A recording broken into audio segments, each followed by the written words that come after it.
Everybody. Good to see everybody. A lot of familiar faces.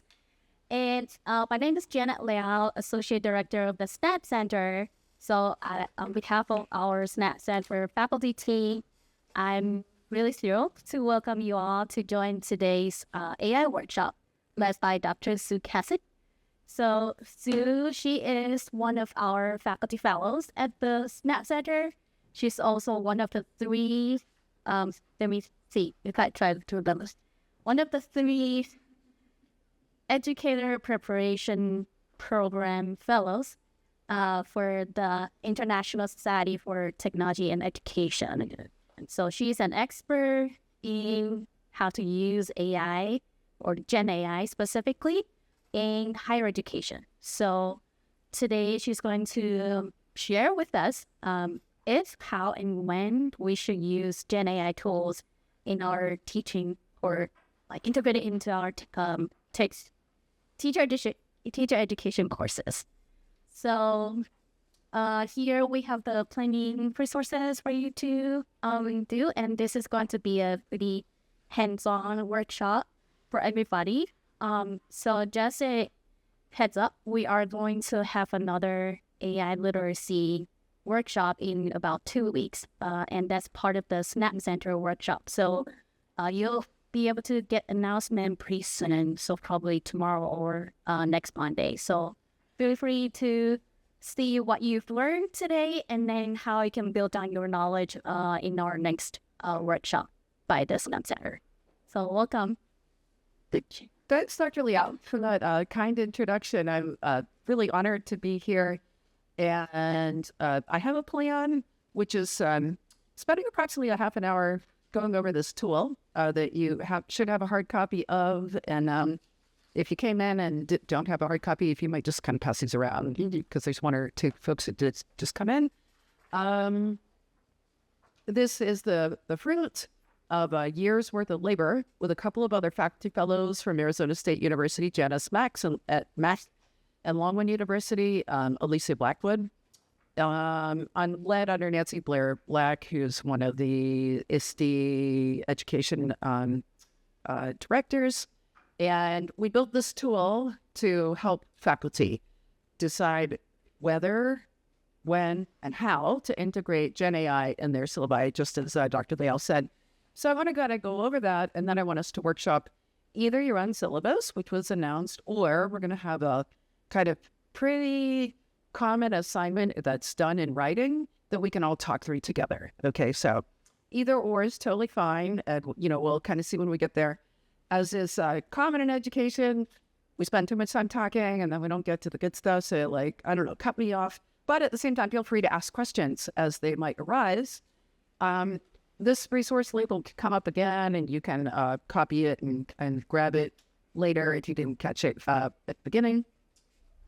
I don't know if we need to do this. Sharing your concerns and questions about AI. We could do it, but let's just keep that attention. Okay, so why did my peers and I think that this work was so important? We identified a bunch of challenges of the field. Namely, our K-12 teachers out there in the real world are struggling with their students' use of AI. They're cheating. They're worried. Pedagogical bias. This is a funny little research-based thing where generators generate lesson plans, which we know our student teachers are doing, that are more teacher-centered than student-centered. Problem. That's not what any of us want in the real world. Okay, so that's a problem we also, butted heads with. Cognitive offloading, which you're probably familiar with. None of us knew that word about 2 years ago. Now we all do, or we're getting more familiar, which is, the danger that our kids are not going to be able to think critically because they're and adults, right? I mean, there are some times when I've leaned into tools too much myself, and I'm like, well, I'm losing my age. And then, of course, algorithmic bias. I've got an example from, this was used in an Atlanta public school in a third grade. This is under review with some of the SNAP Center folk and a doctoral student. Kyla Harris, the doctoral student, actually did this with her third graders. She said, okay, we're going to use a generator to look for images of Muskogee people. So what she got on the left is what was generated. And what is on the right is from an actual Muskogee Nation website of Miss Muskogee winners. And so what she did was had a lengthy conversation. This isn't the only generation that they ran. This is just one.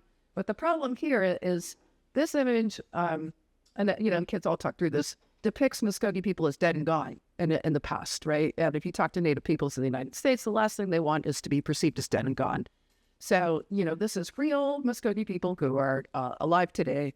And, that's just one example, because we know that the programmers are, what is generated is only good as what the programmers brought, right? Which include all their biases, including, for example, that, Native Americans are, from the past. So again, that we have some research that we, drew into, this cognitive offloading, the danger of how it's probably eroding our critical thinking. That's the citation, French Society's AI Tools in Society. And what you have before you is page 1 of a much larger document, which you're welcome to grab, put it in your phone or get it in your active in your laptop. So this is the cheat sheet that you could use and which you might use momentarily. The weather, and I'm going to break these all down, the when and the how. And there's a whole breaking down with lots of really rich information about resources on, for example, generative AI literacy, digital literacy, okay? And we worked really hard to put all of these pieces together, and also a couple of use cases, like building a sample lesson plan, or building a rubric, using a bot builder also, okay? So that you can kind of see the way we thought through all these applications. So I'm going to walk you through each of these. So the weather, and again, this is syllabus level, okay? At another stage, we could do program level, which here at the College of Education and Human Development could take us years. It's interesting. But all of us have domain over our syllabi. So should I teach with or about GenAI in the course? So there are a whole bunch of questions here. What we're giving you is kind of the Cadillac version, and I keep saying we because I did not build this on my own, and I don't like to take credit for things that I didn't do alone. This is the Cadillac version. Take everything with a grain of salt like you always do, your thoughtful, critical faculty of faith. So this is, you have it right in front of you. It's just a snapshot. We are in fast-changing, complex, hyper-disruptive times, and we have to ask ourselves, what systems are we building for? How do we want young children to grow up? What makes us most human? Okay, so these are some sort of macro, very philosophical questions that we think through as we think about, do I want to use GenAI? And then this very important question, just because we can, should we? What do we want for our children, our schools, and our society? Okay, so that should always be, we are arguing, kind of like playing as background music as you're thinking about these adoptions. Okay, so very, very important considerations. How does this integration impact learning outcomes? Okay, we have our 3-sentence course catalog description, right? And then perhaps additionally some other learning objectives that we care very much about as faculty. How would the adoption of GenAI tools connect, enhance, or detract? Okay, if the answer is it's going to detract, then I'm going to show you 2 of my own cases, okay? Please don't pick apart my pedagogy when we get there. But I'll show you how there's a heavy utilization of GenAI tools in one course and quite limited in another, okay? And they're my actual syllabi for right here, cheap shoot.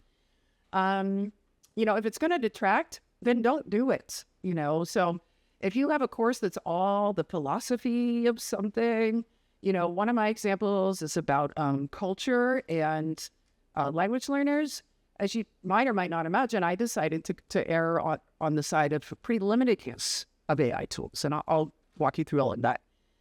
Okay, this question of preparedness. The Cadillac version, you should have your own fairly robust GenAI literacy yourselves so that you know what's going on in the sandbox with your students, okay? That's our strong recommendation. However, we are practical humans, and we realize that you don't have unlimited amounts of time, right? This is kind of an asterisk for you. Janet kindly introduced me as an expert. I don't feel comfortable saying that I am an expert in GenAI and education, largely because we were all trained to be discipline specific in some other space. So I still feel, I don't know if I self-describe that way exactly. But what I mean to say is that doesn't mean it should stop us from trying to be lifelong learners. My own experience is engaging all of this work, and I do it daily, actually, is fascinating, beautiful. I am mystified, and I'm also horrified. This week, the New Yorker had a thought piece that I can share with Dr. Liao and ask her to share with everybody about how GenAI is actually heavily mirroring our own thinking processes. And as you're well aware, computer science is heavily integrated with neuroscience. And the theory that this author was embracing, and not just him, but others, was that maybe our minds are way less complex than we have always thought, and that the generators are getting better at thinking. And that might mean, and I will admit to being species loving, as sometimes I want to like murder people. I don't want to think that we're simple. I don't like it, right? And what they were arguing in this New Yorker piece that just came out Monday, I shared it with some colleagues, was that we're really actually much more simple than we think. And what's happening neurologically or in the, algorithmic programming of AI, it is almost like flattening the mapping of our own minds. And I think they might have used the word flatten. I don't know if that's true or not, and we're going to continue with all this, but that's some of the horror side of what, of course, the ecological components, my other asterisks. Data centers are water and power contaminating, and also air contaminating. And when we run generations, we're, every generation, like the large tech companies are not letting us know specifically how much power is being used. But we know it's more than a Google search, much more. And so there's also a massive, what are we doing to the planet, right? And then if you're wondering, well, why would you do this work? There are refusers, and I celebrate them, and I've always encouraged robust dialogue. I am not a refuser because I know our kids are doing it. And I also still guard some minimal optimism that maybe AI will be a dramatic game changer and make humanity better. We'll see, right? I mean, I would like to, instead of humans sequencing the gene, let's have AIs to do all of that work and get us all the cures that we need, right? Like that is on the table, Okay. Having a clear policy is important in your syllabus before you do all the stuff. I have a tool I'll share with you. Are the tools accessible? I know Snap Center is a big advocate of free tools. I love it. I embrace that position. And is there inclusion happening with the voices as, we move forward in the work? So there's trade-offs and affordances, and it's a spectrum every time when you're thinking about whether or not you're going to do this work. Okay, so the when, and I'll finally get into some clear examples. I hope you can read that. So this is from my actual methods course that I'm presently teaching. So I integrate generative AI throughout the vast majority of the semester, not the whole class, okay? But I want to point out, if I have weeks 1 and 2, for approximately 45 minutes, I do my own home-cooked teaching of GenAI, okay? So I have some cool materials of the AI literacy that Dr. Liao was talking about that you'll be looking at in a couple of weeks here. And then some practice. Practice is really important. And then the subsequent weeks, you don't need to read the whole syllabus, but, as you might imagine, we cover a whole bunch of stuff because it's about language pedagogy, assessment, writing instruction, vocabulary development. And I have a group project for each of these. And part of the assignment in the group project is to include generative AI tools, okay? It's not the focus, but it's to give the pre-service teachers, many of whom are frankly in-service teachers, as we are well aware now, practice evaluating. And that's part of the assignment. You have to evaluate it, you share it. The preference is that all of the participants in the class get some practice. And then we're all kind of like talking through whether or not the tools work. And I'll show you a couple examples of them. Okay, so that's one class. Here's a tool that, you've maybe seen like the red light, yellow light, green light system, whether or not you can use, you can designate assignments as NAI, no artificial intelligence, AIG, that, this was a totally generated activity. For example, in a discussion posed more than once, I've had people generate an image and describe like how that connects with the reading, right? That's actually kind of fun. I've come to find, while I have my pangs of guilt about the environment and then artificial intelligence aided. That's just kind of a cool heuristic that you might want to borrow. So the goal, and this is in the text of our tool, is to ensure the students are doing the thinking with AI serving to enhance, not replace their cognitive efforts. Okay. All right, the how. So like the nitty gritty, what does this look like in practice? Okay, so again, this is on the document right in front of you. Dr. Zoss will recognize this. This is from the methods course that Dr. Enderle, and I taught. We had different sections and differentiated for each section. But we had, for 10% of the methods course, their score was an article analysis and by, actual published research. But we had it field specific. So we had some articles about social studies and some about science education. That was a new activity that we added, but it was no time off of our own instruction, right? Disciplinary literacy group activity. So you've probably you may not have heard of layered text sets, but that's when you bring in texts from all different genres, like maybe videos and maybe podcasts in addition to like print text. That would be specific that you would use to teach a unit of some sort. And so we had the students use GenAI to see if they got even better texts. And we had them also like probe with their prompting. And it's a mixed bag. Some of the results are great and some are not great. It just kind of depends on maybe, what generator they were using and or kind of what the activity area was. I had great results with students doing equity and race in language arts. And they said, wow, we stumbled on all these critical projects. And I was like, oh, I'm surprised that the generator, got that deep with the content. But then I've had miserable stuff too, like trying to do a unit on metaphors. It kind of tanked in terms of a layered text set. Okay, so here's another course example, and I'll walk you through this a bit more. This is generated from Gamma. I don't know why it's not showing up there. That's weird, because I don't want to take credit for the design, and I also kind of want to show you I don't get paid by anybody except for Georgia State, okay, but so I'm not pushing anything like with a hidden agenda. It's always important to be clear. But this is my Cultural Issues for Bilingual ESL Teachers course. And so I did some thoughtful integration, but pretty minimal. So I'm going to walk you through. The course is supposed to help educators understand how to think about building a culturally responsive curriculum that really weaves in immigrant youth and their multilingual identities. So you can see this, everything that's in green is about the AI use related to the course.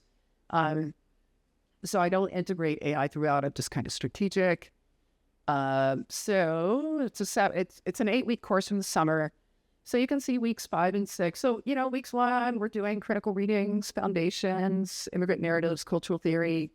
Weeks 5 and 6, And I'll show you what the resource is. We have strategic AI introduction with some critical engagement. I'll show you what that is. And then on week 7 or 8, we're doing all the synthesis, community advocacy, student-driven projects. And it's only about 15% of the instruction. It's not even 15%.